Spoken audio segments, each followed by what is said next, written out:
everyone, I'm Jasmine Quiambao. I'm a master's student here in the Civil Engineering Department at the University of New Mexico.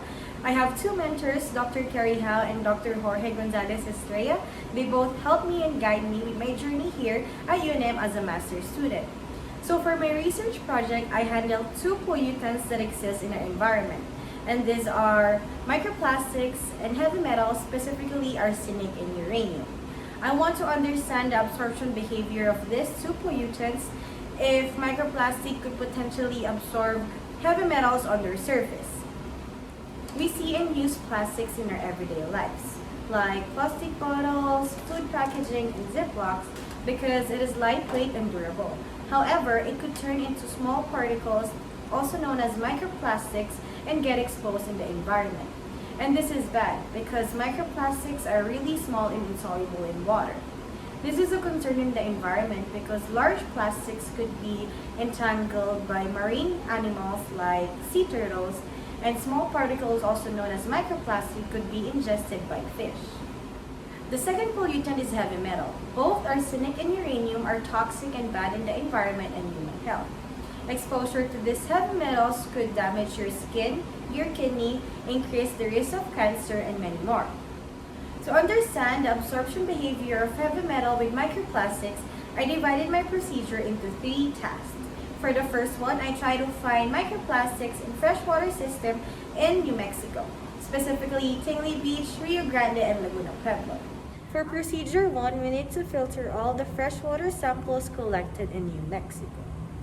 This will then catch all the microplastics on the filters, and these filters will be analyzed for detection of microplastics in fresh water. I will now show you how I set up the glass-fit filter units and how I filter the samples. Now, I will slowly pour the water samples collected in Tingley Beach on the glass-fit units. We're gonna wait for that to filter. I will then wash this bottle 3 times to make sure I got all the microplastics that could be in this sample. And then each time I rinse it, I'm gonna run it to the filter again. The second procedure, I want to know how long arsenic and uranium absorbs into the microplastic surface. I perform this in batch experiment, and I do it by putting a desired concentration of arsenic or uranium with microplastics in a mixer for 7 days. I will then take sub-samples in those 7 days and analyze the sample and how fast the absorptions happen on the microplastic surface.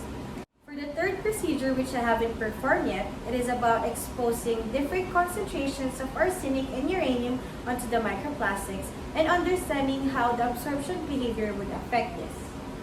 So from these 3 procedures, I will be able to detect if there are any microplastics present in the freshwater system in New Mexico. I will also know how fast the absorptions of arsenic and uranium onto microplastic surface.